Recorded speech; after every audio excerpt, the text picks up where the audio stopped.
Hello students, आपका इस YouTube channel पर स्वागत है। जैसा कि मैंने पहले वीडियो बनाई थी, ये उसका पार्ट 2 है।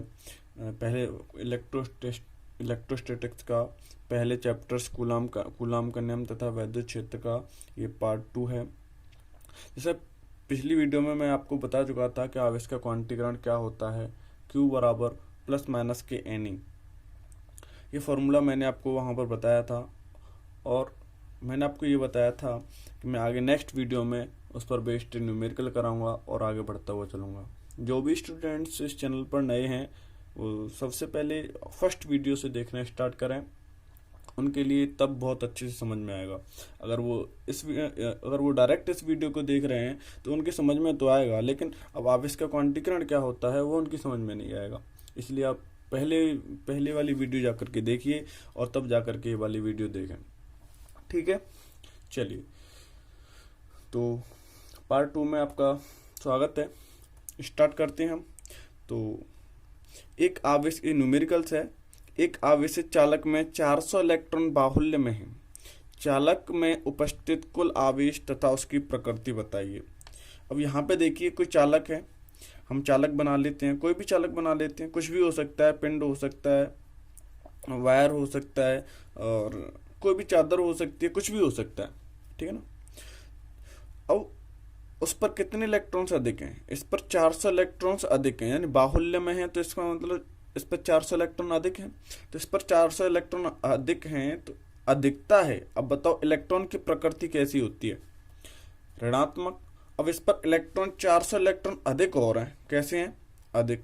तो बताओ, जब 400 इलेक्ट्रॉन अधिक हैं और इलेक्ट्रॉन ही अधिक हैं, इलेक्ट्रॉन की प्रकृति कैसी होती है? ऋणात्मक होती है। जब इलेक्ट्रॉन अधिक हैं तो बताओ आवेश, जो आवेशित चालक होगा वो कैसा होगा?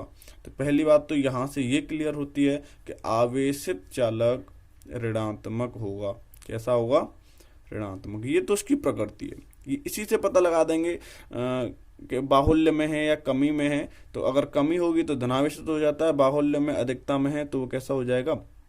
ऋणावेशित हो जाएगा, नेगेटिव चार्ज उस पर। ठीक है, ऋणावेशित। अच्छा, अब वो कितना ऋणावेशित है, कितने इलेक्ट्रॉन ऋणावेशित है, वो हम निकालेंगे। तो हमने एक फॉर्मूला पढ़ा था, Q बराबर, अच्छा, प्लस माइनस के एन, ये पढ़ा था हमने। अब देखिए, अब ऋणावेशित है तो बताओ इस पर प्लस का निशान आएगा या माइनस का? बताइए, माइनस का आएगा, सीधी सी बात है। तो हम प्लस वाले को कैंसिल कर देंगे और किसका आएगा? माइनस वाले का। तो यहाँ पे लिख सकते हैं हम Q बराबर माइनस के एन। अच्छा, माइनस चिन्ह किसको दर्शा रहा है? कि जो आवेश है वो ऋणात्मक प्रकृति का है। चलिए निकालते हैं कितना होगा। तो कितने आवेश, कुल आवेश कितना होगा, सॉरी क्या चालक में उपस्थित कुल आवेश की गणना करनी है। चलिए, एन बराबर कितना दे रखा है? 400 इलेक्ट्रॉन अधिक हैं, तो ठीक है, एन की जगह पे कितना रख देंगे हम? 400। कितना रख देंगे? 400। ठीक, इनटू, अच्छा, एक इलेक्ट्रॉन में कितना आवेश होता है ये मैं पहले बता चुका हूँ, यहाँ पे लिख सकते हैं, नहीं पता हो तो। एक इलेक्ट्रॉन में 1.6 इंटू 10⁻⁻⁻19 कूलाम होते हैं। कितने होते हैं? 1.6 इंटू 10⁻⁻⁻19 कूलाम। ये फंडामेंटल पार्टिकल्स होता है, मूल कण होता है। आवेश वाहक का क्या होता है? ये मूल कण। इसे याद रखना हमेशा कि एक इलेक्ट्रॉन में कितना आवेश होता है? 1.6 इंटू 10⁻⁻⁻19 है। किसका? माइनस का। माइनस के 19 होते हैं। अब एक की जगह पे क्या रख देंगे? 1.6 इंटू 10⁻⁻⁻19 कूलम। इसको सॉल्व कर लीजिए, कितना आएगा? इसको सॉल्व करेंगे तो बताओ, 16 4 जा 64, 64 आएगा नहीं आएगा? 2 जीरो ये पॉइंट लगा हुआ है, ऐसे कर लो इसको, 10⁻⁻⁻19। अब इसको सॉल्व करेंगे, यहाँ पे एक और है तो ये क्या हो जाएगा? 6.40 इंटू 10⁻⁻⁻,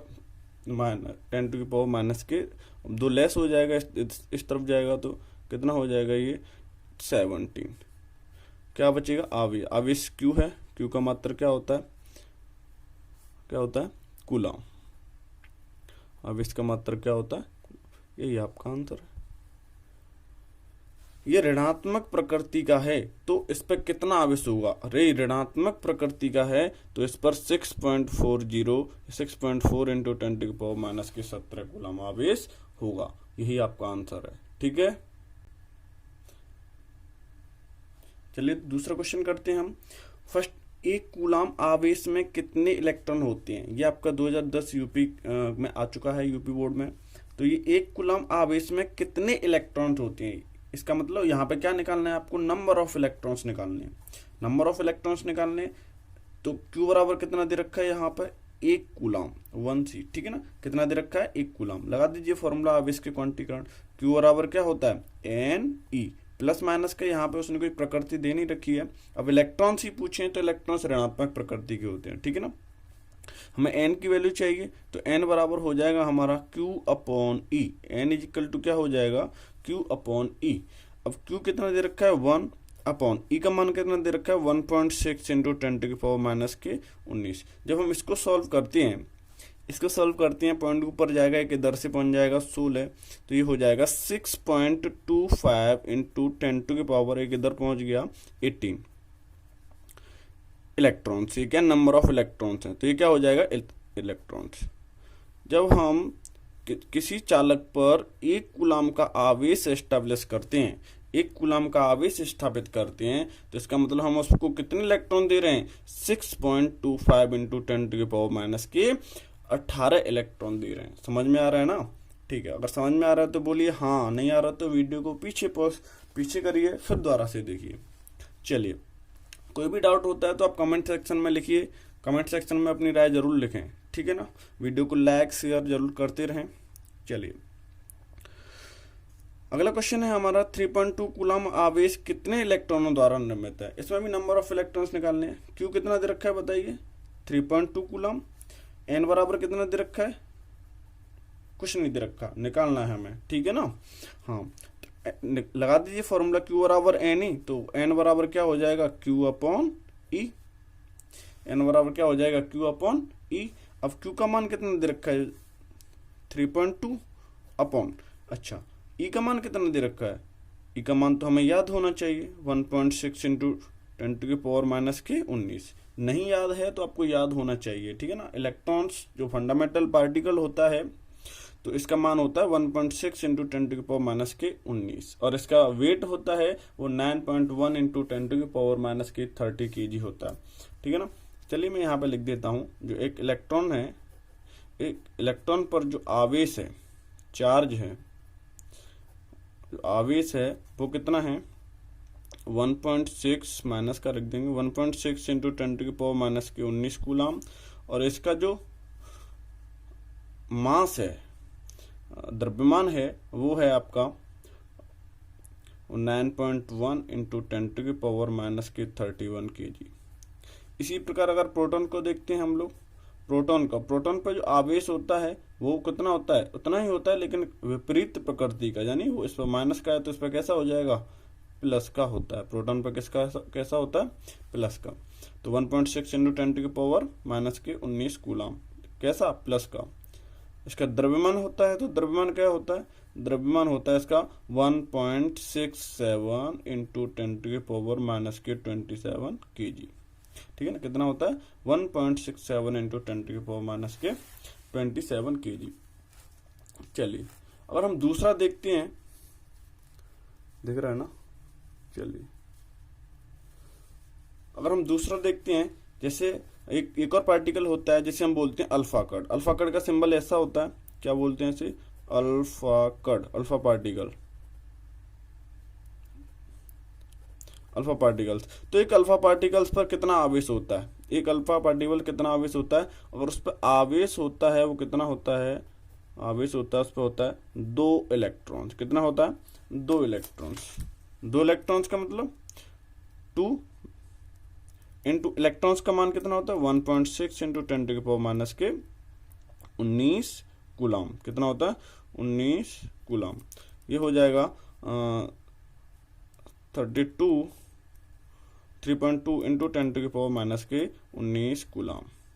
तो अल्फा कण पर कितना आवेश होता है? 3.2 इंटू 10⁻⁻19 कूलाम, ठीक है ना।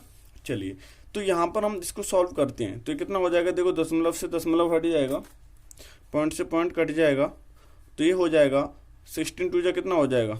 2 टाइम्स कट जाएगा, 2/10⁻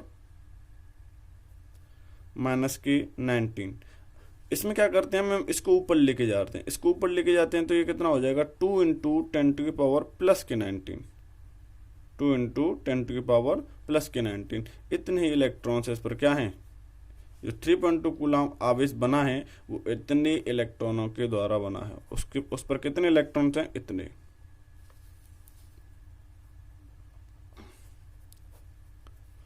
ठीक है ना। सॉरी, ये ऊपर वाले क्वेश्चन में थोड़ा गलती हो गई, नीचे से पावर ऊपर जाती है तो प्लस की हो जाती है।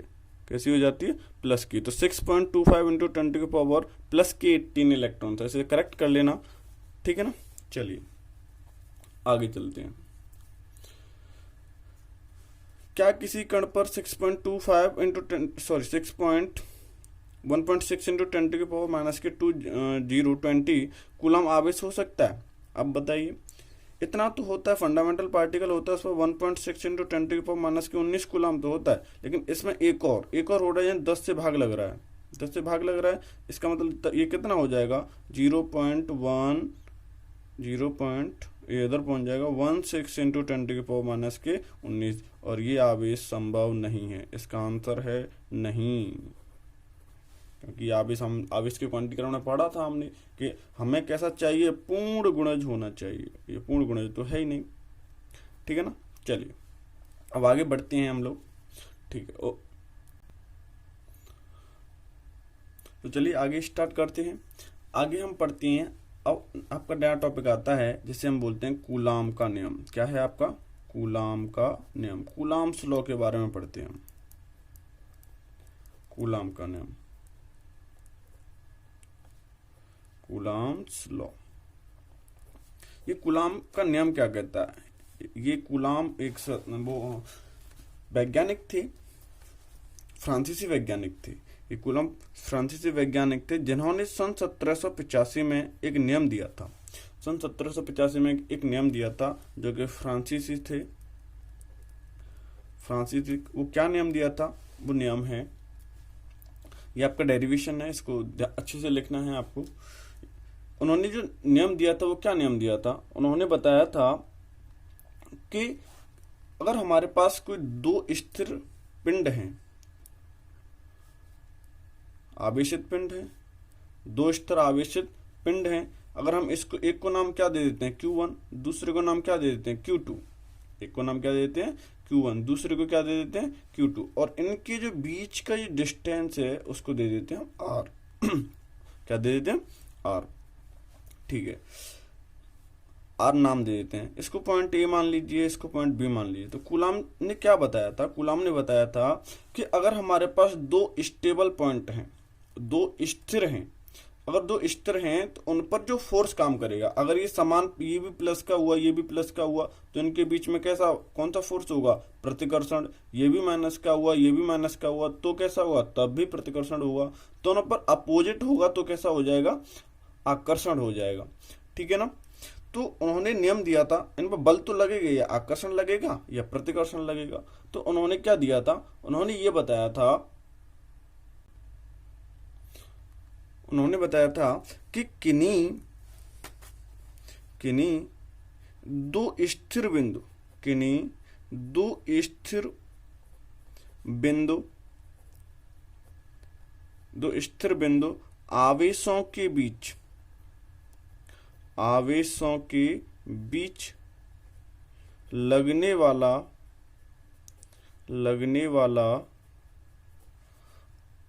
वैद्युत बल, लगने वाला वैद्युत बल, वो वैद्युत बल आकर्षण भी हो सकता है और कौन सा हो सकता है, प्रतिकर्षण भी हो सकता है। लगने वाला वैद्युत बल उन दोनों आवेशों की मात्राओं के गुणनफल के अनुक्रमानुपाती, यानी प्रोपोर्शनल, अनुक्रमानुपाती, तथा उसकी बीच की दूरी, जो आर मानी है ना, उसके बीच की दूरी, उसके बीच की दूरी के वर्ग के व्युत्क्रमानुपाती होता है, यानी 1 में, यानी व्युत्क्रमानुपाती होता है, रिवर्सिबल होता है, व्युत्क्रमानुपाती होता है। तो उन्होंने ये परिभाषा दी थी, इसी परिभाषा पे आपका कूलाम का नियम डिफाइन हो जाता है। चलिए, लिख लिया होगा तो मैं आगे चलता हूं। ठीक है, क्या कौन वैद्युत बल, वैद्युत बल कौन क्या हो सकता है, आकर्षण हो सकता है, प्रतिकर्षण हो सकता है। यदि हम वैद्युत बल को F से रिप्रेजेंट करें, किससे रिप्रेजेंट करें, F से, तो उन्होंने बताया F से रिप्रेजेंट करते हैं तो जो अनुक्रमानुपाती होता है वो किसके होता है, दोनों आवेशों के गुणनफल के अनुक्रमानुपाती, मात्राओं के गुणनफल के अनुक्रमानुपाती। इसे इक्वेशन नंबर फर्स्ट बना सकते हैं। दूसरा, और क्या कह रहा है कि जो यही बल जो इनके बीच में लगेगा, या आकर्षण या प्रतिकर्षण, वो उनके बीच की दूरी के वर्ग के व्युत्क्रमानुपाती होता है, बीच की दूरी के वर्ग के व्युत्क्रमानुपाती होता है।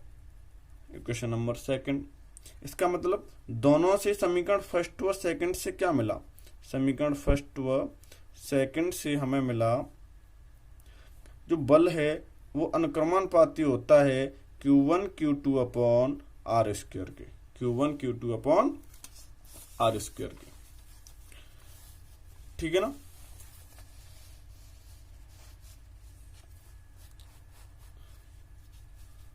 Q1 Q2 upon R square के। चलिए,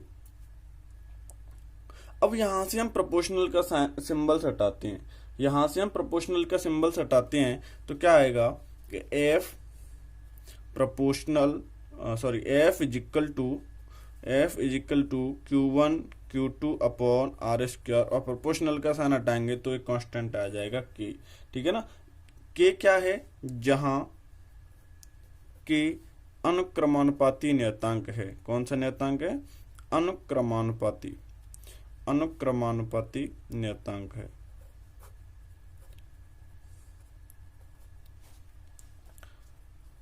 ठीक है, इसका मान जो K का मान होता है, K का मान प्रयोगों के आधार पर देखा तो उन्होंने कूलाम ने पता लगाया कि जो इसका मान होता है प्रयोगों के आधार पर 1/4πε0 की। जो यहाँ पे ये वाला की है, ये माध्यम वाला की है। कौन सा वाला की है, ये माध्यम वाला, ये अनुक्रमानुपाती था, ये माध्यम वाला की है। ठीक है ना। तो इस यहां से हम लिख सकते हैं K की जगह पर क्या लिख सकते हैं, F बराबर 1/4πε0 के Q1 Q2 upon R square. यही आपका कूलाम का नियम है, यही आपका कूलाम का नियम है। तो कूलाम का नियम क्या दर्शाता है, कूलाम का नियम कहता है कि भाई अगर हमारे पास दो आवेशित पिंड हैं तो उनके बीच में जो आकर्षण व प्रतिकर्षण बल लगेगा उस बल को हम कैसे डिफाइन करेंगे, वो ये वाला सूत्र है। बल का मात्रक क्या होता है, न्यूटन। क्या होता है, न्यूटन। यदि ये वायु में कर रहे हैं तो वायु के लिए जो ये माध्यम वाला होता है इसका मान कितना होता है, 1, और ये हो जाता है F बराबर 1/4πε0 Q1 Q2 upon R square. अच्छा, इसका एक और मान, इसका भी मान होता है, क्या मान होता है वो भी लिख सकते हैं, 1/4πε0 तो 9.0 into 10⁹ Q1 Q2 upon R square. ये आपका फॉर्मूला, मात्रक हो गया न्यूटन। समझ में आया। चलिए, अच्छा भाई यहाँ पे देखें तो यहाँ से हमें क्या मिला, यहाँ से मिला हमें अलग से, यहाँ पे लिख सकते हैं 1/4πε0 इज इक्वल टू क्या होता है, Q 9.0 इंटू 10⁹। इसकी जो यूनिट होती है वो क्या होती है, मैं आपको बताता हूँ, newton metre square upon coulomb square, newton metre square upon coulomb square. अच्छा, ये एप्सिलॉन क्या होता है, तो आप एप्सिलॉन लिख सकते हैं, एप्सिलॉन इज इक्वल टू होता है निर्वात की विद्युतशीलता। क्या होती है, निर्वात की विद्युतशीलता, निर्वात की विद्युतशीलता। अगर हमें किसी माध्यम की विद्युत निर्वात यानी वायु के लिए, इसमें लिख सकते हैं वायु, वैक्यूम, एयर। तो यहाँ पर अगर किसी माध्यम के लिए करें तो माध्यम के लिए जो रिप्रेजेंट करते हैं हम लोग, माध्यम की विद्युतशीलता रिप्रेजेंट करते हैं, तो उसके लिए हम एप्सिलॉन का प्रयोग करते हैं। किसका उपयोग करते हैं? एप्सिलॉन का उपयोग करते हैं। अब एप्सिलॉन का उपयोग करते हैं, अगर हम, ये दिख रहा है, चलिए एप्सिलॉन का उपयोग करते हैं। तो यहाँ पे अगर हम देखा जाए, यहीं से रिप्रेजेंट करें इस वाले से, तो ये मिला हमें कि जो एप्सिलॉन है, यहाँ से अगर हम देखें तो हमें ये निष्कर्ष निकलता है, जैसे एप्सिलॉन है माध्यम में विद्युतशीलता है, ये निर्वात में विद्युतशीलता है, इन दोनों का अनुपात देखें तो किसके बराबर आएगा? इस वाले फॉर्मूले से देखा जाए तो ये किसके बराबर आएगा? एक कांस्टेंट के बराबर आएगा। किसके बराबर आएगा? कांस्टेंट के बराबर आएगा। तो चलिए मैं पहले आपको ये बताता हूँ कि ये निर्वात की विद्युतशीलता है, इसको फाइंड कैसे करते हैं। चलिए, तो हमें पता चला यहाँ से, मैं इधर लिखता हूँ,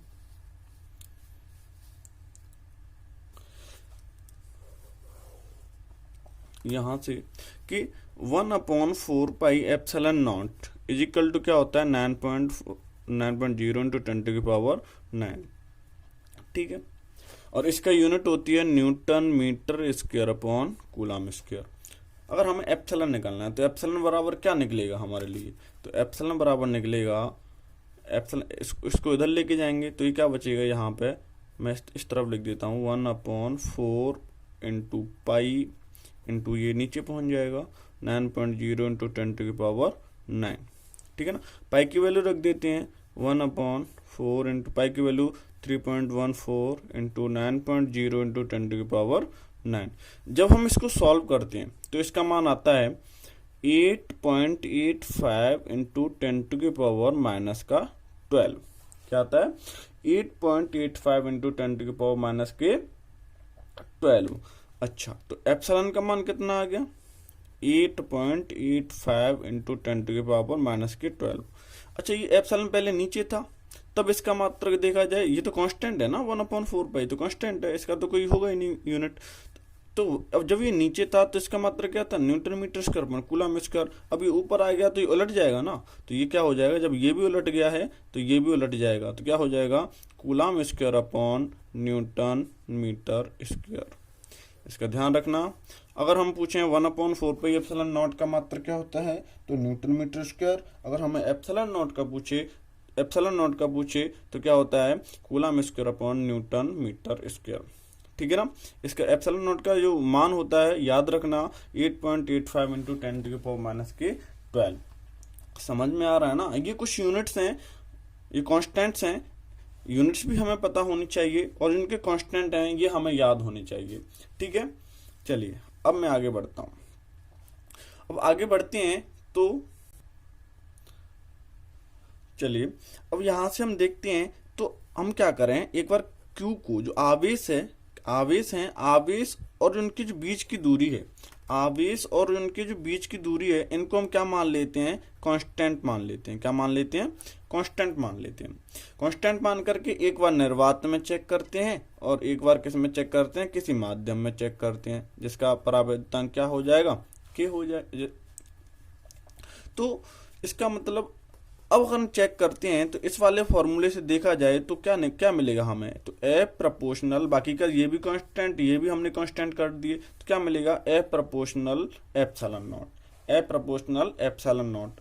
अच्छा, ये तो किसके लिए था? वायु के लिए था। तो अगर माध्यम के लिए निकालना हो तो ये वायु के लिए हो गया, हम यहाँ पे लिख सकते हैं वायु के लिए। और अगर हमें माध्यम के लिए निकालना होगा तो माध्यम के लिए लिख देंगे हम F मीडियन, यहाँ पे F नीचे सफिक्स में लगा दिया मैंने, एप्सिलॉन की उसी के साथ आता है। अगर यहाँ पे वायु के लिए किया तो के का मान क्या हो गया था? 1 हो गया, तो हमने वो लिखा नहीं है। ठीक है ना, चलिए तब यहाँ से देखते हैं, अगर हमें इन दोनों का अनुपात चाहिए तो F अपॉन FM कर लेते हैं। F अपॉन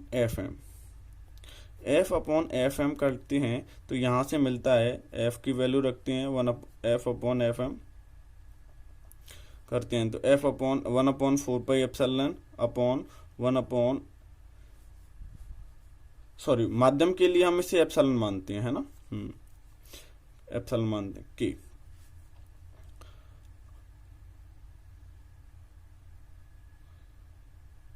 एप्सिलॉन नहीं, यहाँ पे एप्सिलॉन नॉट ही मानेंगे क्योंकि के हमने पहले से ऐड कर दिया है वहां पे। ठीक है, तो ये एप्सिलॉन नॉट से एप्सिलॉन नॉट कट जाएगा और ये कहाँ पहुंच जाएगा, ऊपर। तो ये क्या मिलेगा हमें, F upon F M. F upon F M बराबर क्या मिलेगा हमें, एफ अपॉन एफ एम बराबर मिलेगा के।